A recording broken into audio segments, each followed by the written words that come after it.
Hey, entrepreneurs, are you trying to make bigger profits in your small business? If you're like most of us business owners, increasing your profitability is always on your mind. And you're probably looking for ways to grow your revenue while growing your company.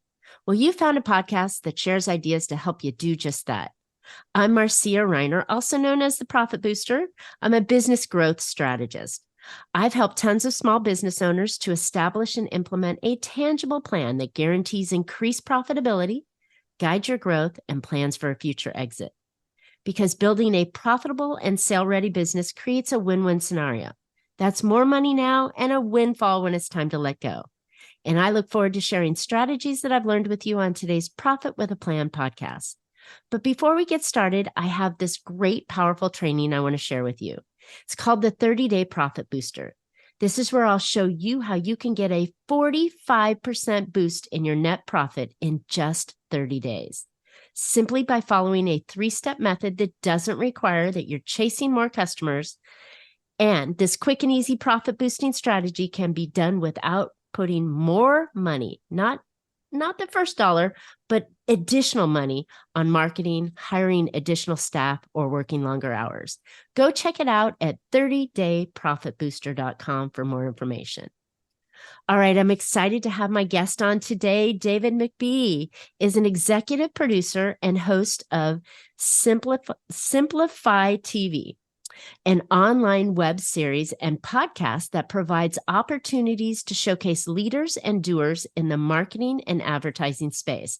That's why I kind of stumbled on that line a little bit, allowing them to share insights, perspectives, and unique stories.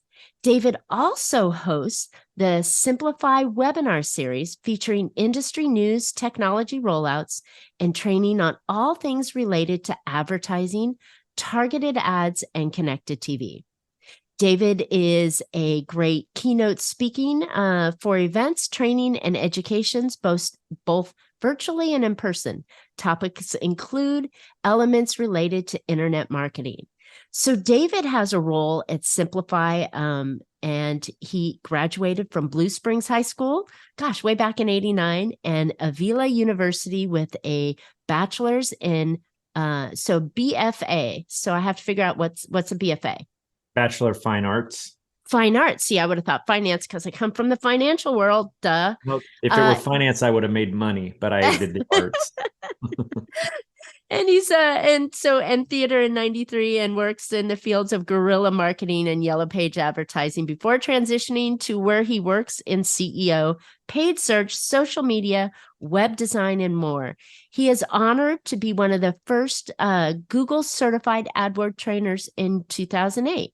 When he's not writing children's books, he's a DJ Off-Road Adventures, and his book DJ's Off-Road Adventures, which is available on Amazon.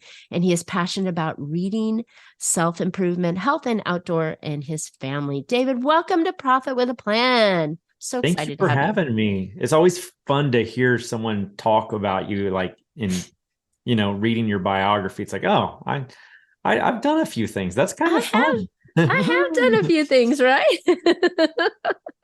I love it. I just love the idea that, we all have these personalities, like writing children's books. How cool is that?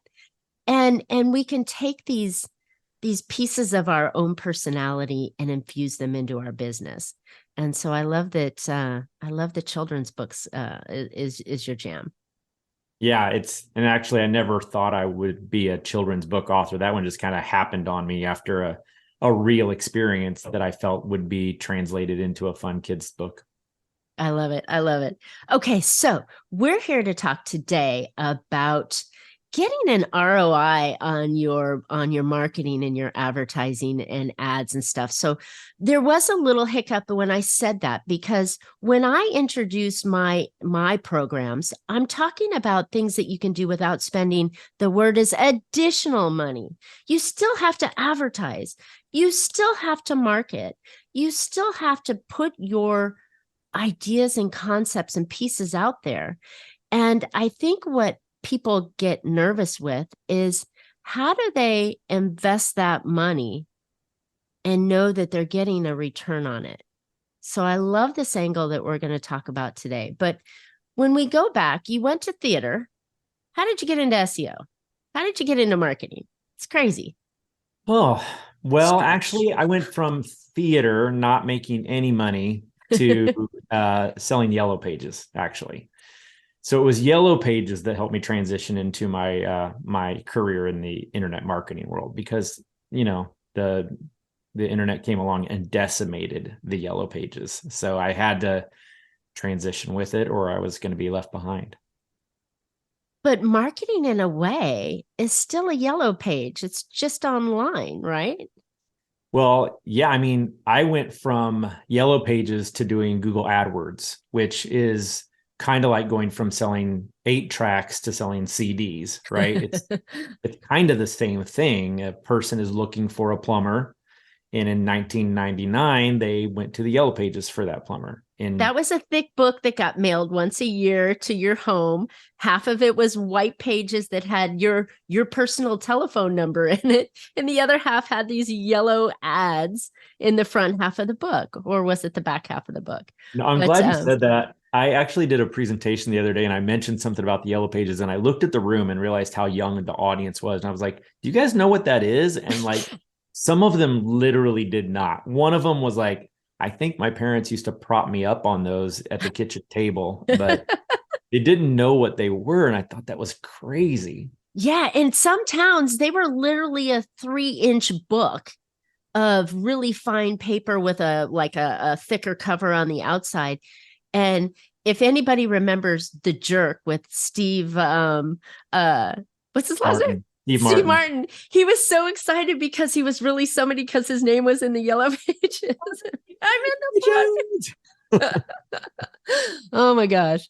Yeah, that's crazy because that was the place where if you were in business, you had to place an ad and register your company in the local yellow pages. So when people wanted to look for you, they would go there. And years later, we have Google search. That's right. But it was really in my Yellow Pages career that I identified with the idea that if an advertiser was going to put money into my product, which was Yellow Pages at the time, then I needed to prove to them that they were making more than it was costing them to be in there. And luckily with Yellow Pages, you could do some call tracking, which really was like, the only legacy media that you could really track. You couldn't really track radio or TV. It was just like, did you hear my ad on the radio? Like, you don't really You could know. ask the question, the receptionist could ask the question, how did you find us? Right. But that's a loaded question, because maybe they heard you on the radio, maybe they saw your billboard, maybe they saw your TV commercial, but then they go to the Yellow Pages and look for you, right? So getting the accurate answer from your audience is next to impossible. In the digital world, we can track so much more. And so it makes tracking return on ad spend much easier. Yeah, that's it. Everything's easier now, right? I mean, you don't have these big thick books that you would throw away once or twice a year, and now you have the computer that you throw away every once or 2 years. Though, I think there would be some business owners who would say it was easier back then because all they had to worry about was Yellow Pages, TV, radio, outdoor. And now it's, there's 19 social media channels, there's paid search, there's targeted advertising, there's streaming television ads now, or legacy television ads. Like, there's a lot to choose from right now. So how does one choose? So if you're a business owner, and whether you're brick or mortar or online or professional services, how does one choose? So a lot of it depends on the goal of the business, right? Every piece of media kind of falls into the purchase funnel in a different place. Broadcast television is probably the best source for getting a brand out there, a message like, this is our toothpaste, right? And especially if you're selling something that is really used by everyone, like toothpaste. Like personal attorneys, right? Sorry, they're all over my TV channel. So we'll see. And then you've got social media or targeted ads kind of fall more in the middle of the funnel, because you can target specific audiences. You can target men over 50, or you can target outdoorsmen, and I'm talking about myself, right? It's pretty rare that I see a shampoo ad, because no one's targeting me with that. And then at the bottom of the funnel, I believe, and most people would agree with this, that's where Google comes in. That's where SEO and paid search come in, because when a person is ready to make a purchase, they go straight to Google, they look for something, they find it, they click it, and hopefully convert into an actual lead. So the answer to your question is, what's your goal? Are you trying to get your brand out there? Are you trying to reach people in the middle of the funnel who are kind of your right target market? Are you trying to grab people at the very, very bottom of the funnel? And even though the easy answer is I want to get people at the bottom of the funnel who are ready to buy, that's the smallest part of the funnel, right? There's a whole lot less people at that part of the funnel. And so it's much more competitive and can be expensive. And so having a good program that covers all elements of the purchase funnel is probably the way to go. That's probably the best description I've heard in a long time about where you put your marketing dollars, because everybody comes in and they're like, oh, I just need to find the people that are ready to buy. But if I'm correct, it's really only like 3 to 5% that are actually ready to buy. They've gone through their journey. They've probably figured out there's a solution. And now you have big competition because there's already somebody in their mind. Right. And you need to put people in the funnel to begin with, and then kind of work your way, like stay top of mind to them as they transition from slight interest to ready to buy. And if your brand is there the whole way, then you're going to be the one they think of when they're ready to buy. And that's really the best marketing campaign. I love it. I love it. So this can be done with folks that, I use these examples pretty frequently: the plumber, the attorney, the small retail, the local restaurant, those kind of things. These can all be used with any kind of company, even if you're selling online products, right? Oh, yeah, absolutely. A person who sells pest control would want to get in front of homeowners, right? Not necessarily people who live in an apartment. So if they can target homeowners, that already cuts half the waste out of their ads, right? A business that sells diapers wants to reach new parents. There's enough data out there now that you can target new parents. And so everybody from a small local business to a big company like Pampers can leverage data to advertise in ways that eliminate waste that they couldn't have done a decade ago. So let me address the elephant in the room, because data is changing, right? We know that the Googles and the Facebooks and so on, they control that data. And with the craziness of Apple's iOS announcement, months back that says, oh, we're not going to share that. Is all that data still available?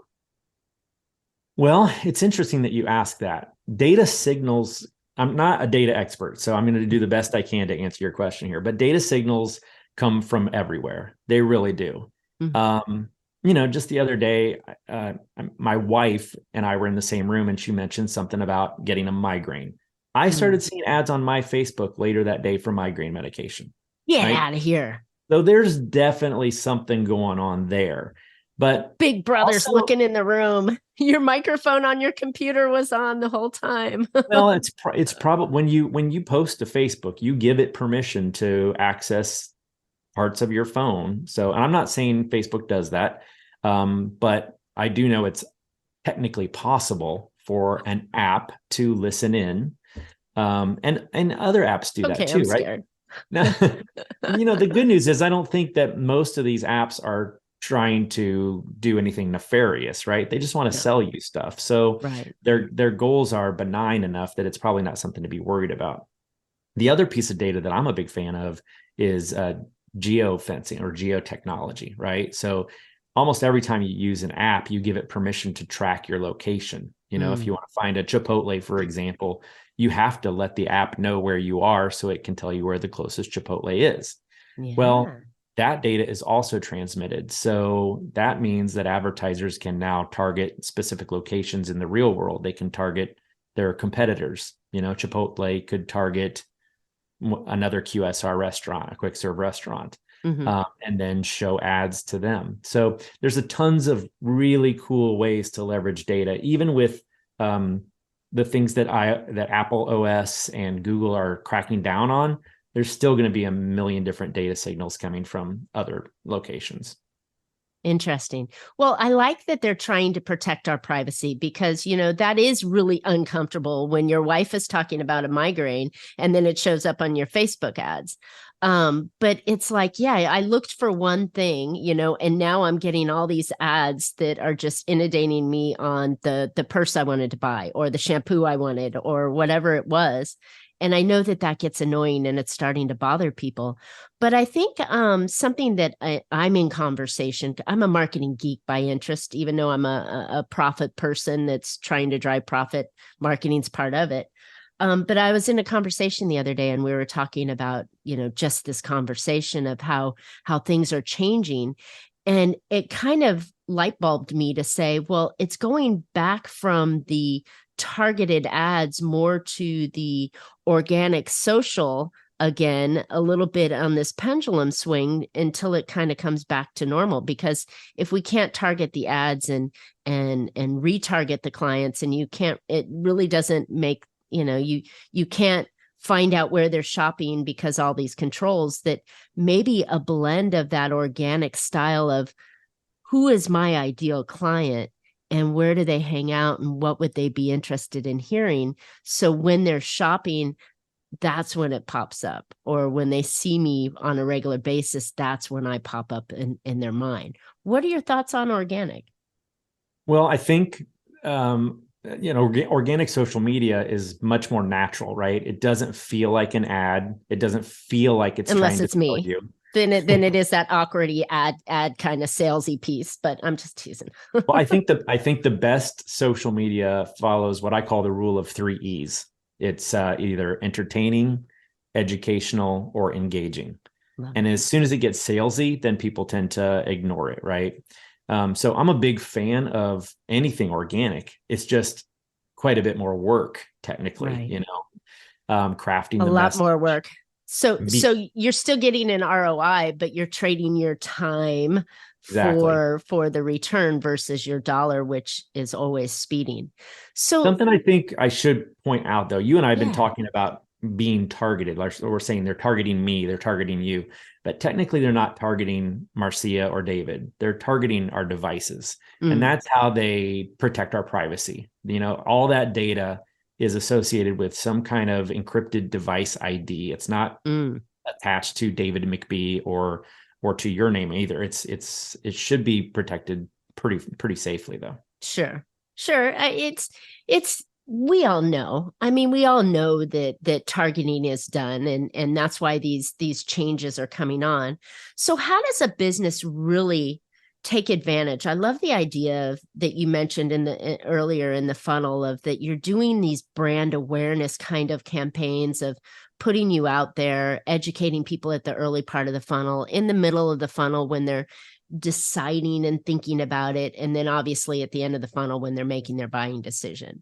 But how does one go about doing that so they can get a real good a return on their invested time and money?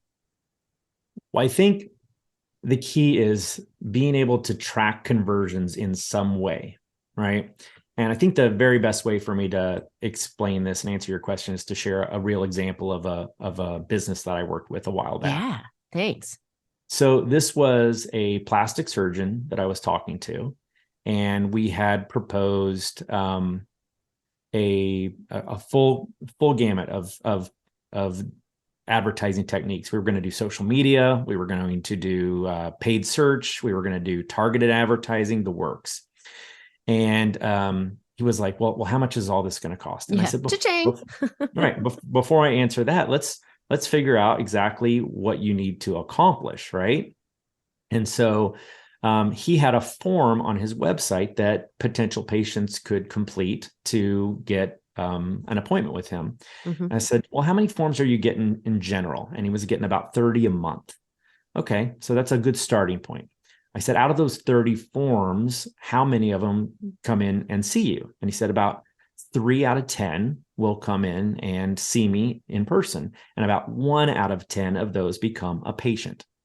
That's pretty good returns. So now I know if he gets 10 forms completed, he's probably going to get a patient out of it.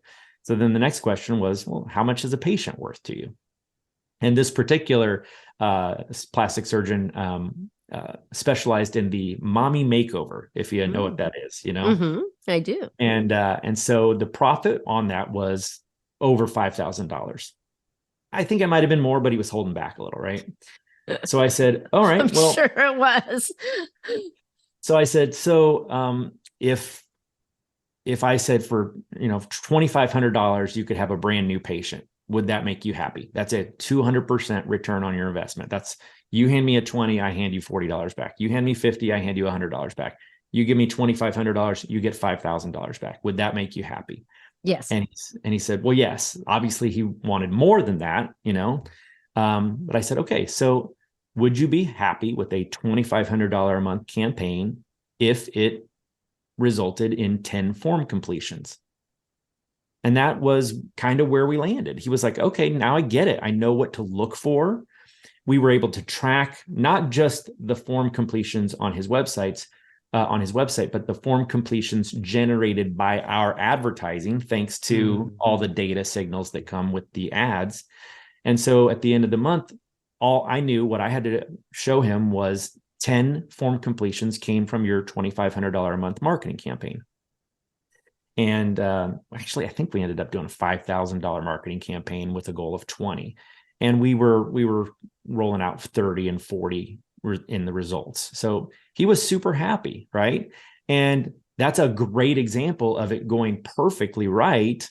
But I think that is what every business should kind of demand from their marketing team, is some kind of evidence that you are moving the needle, and that for every dollar I spend, I'm getting at least 2 back. I think that is a fantastic story, and it puts it in a keep it simple kind of mindset that everybody can grasp onto. And what happens in real life is it's kind of confusing, right? We're going to do these ads. You're going to spend this money on ads. You're going to do this. And the business owner goes, okay, here's the check, sits there and waits, and nothing happens. Or worse, all they ask for is web traffic.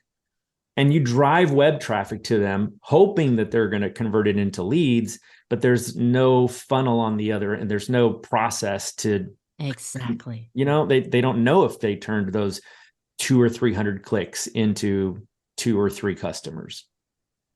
And worse, they don't have a system to improve their sales process that says that they're able to convert that application once they come into the door. So you come into my office, I give you a consultation, and what's my ability to convert that sale? So I know that this is not a standalone kind of, one and done kind of thing. This is part of a much bigger picture that needs to have touch points on it and improvements on it to improve. Maybe he can go from 3 meetings to 4. That's a huge percentage increase.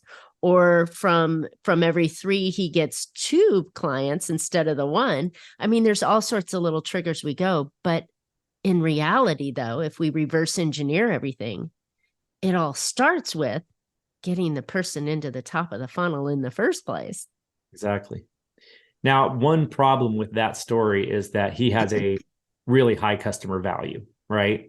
So if you're talking to the plumber or the pest control guy or the pizza restaurant, how many clients do they need to get in order to get their $2,500 back? It's quite a few more. Yes. So then you have to look at some additional calculations. And a good example for, let's say, a lawn care company. I have a lawn care company that I think it's $75 a treatment or something like that. Right? Sure. They come once a week. Yeah. And mine doesn't even come that often, right? Oh. My son mows. I'm just talking about like the weeds and the crabgrass control and things like that. But in general, if they think that a customer's worth $75, they're not thinking properly. You got to look at the lifetime value of that customer. Now, I've been with my same lawn care company for a decade now, and I probably spend about $500 a year. So my lifetime value to them already so far has been $5,000. Now, do you say to him when you're building this advertising campaign, would you spend, $5,000 for more customers like this. He can't say yes to that because of something called lagged revenue. It's going to take a long time to get there. But if you can start the process and you're continually feeding people in and continually getting, new clients out of it, even a pizza restaurant that only makes, $30 when you walk in, the lifetime value of that customer has to be considered. In fact, Starbucks recently published their lifetime value of their customer. You want to take a guess at what that number is? I would even think with my own pocket. Holy cow, right? No, what's the lifetime? Last I read, it was just over $14,000. That's totally understandable. And that's for a $5 cup. Yeah, exactly. So if you think about getting return on your ad spend, you've also got to consider the annual value of your customer, the lifetime value of your customer, all those repeat visits, and then how long it will take that lagged revenue to catch up. So the first few months you are advertising, you may be in the red. See what I'm saying? Yeah. Because only bringing new people in, buying a few pizzas, you can't really justify that $1,000 or $2,000 a month campaign. But over time, those people keep coming back and bringing friends, and new people keep coming. So it does work out. You just have to be able to do the math. And it's a snowball, right? Yeah. So where does a smaller company, say we find someone, whether we're talking about that pizza, $30, where's a good break-even point for someone to say, yes, I think I should be doing this? I mean, logistically, long-term, they absolutely should be doing this, but to get them over that hump and fear of the first, 3 months, 6 months, a year investment, where do you think that break-even should be? I don't think there's a single answer for that question. I really don't. But it does vary. You're right. I can tell you that I've created a return on ad spend calculator. Now, it's just a silly Excel form, but it allows a business to put in their total number of profit for the year, total number of customers, a handful of stats, and then it can tell them exactly how many new customers they can expect or how many new customers they will need to get a profit on a dollar amount of advertising. So it's pretty handy. It does a ton of stupid little equations. And I'm not even a math guy, but I really wanted to dig into this. And so I created this return on ad spend calculator that small and medium business owners are using. It makes total sense because it is this black hole. And, marketers do get a bad rep because it takes time to get the momentum going, to understand and track the data, to, if we remember years ago, it used to be, you had to see that commercial 7 times before it registered in the brain and made sense to you and put it in there. So we have to play that game.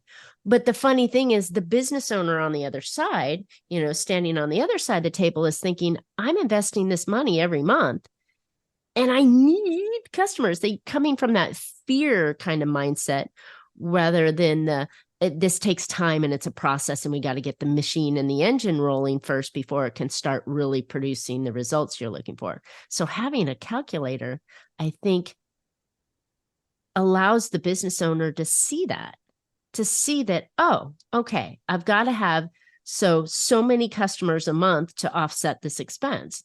So what do I do to generate those? And plus it gives expectations, right, to the marketing agency of what you truly need.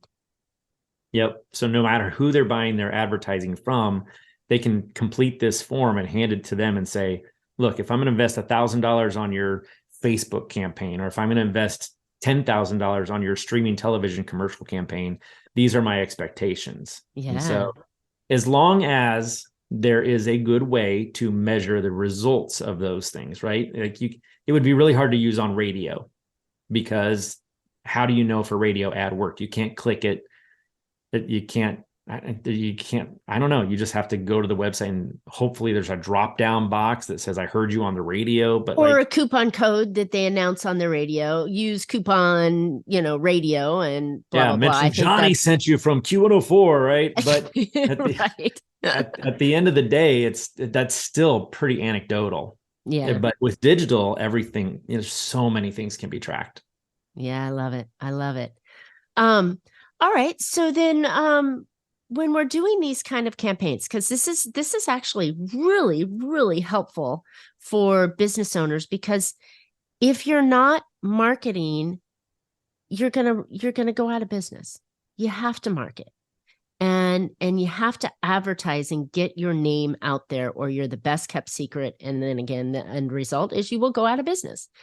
So this tool or these ideas are making it easier for business owners to understand the nuances that come in.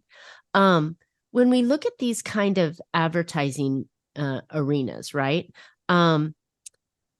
Do you recommend that we have some sort of way to document it? I mean, if we're using radio and on that, do we have the receptionist, the front person say, where did you hear from? What else could we do to be able to really know if the lines connect?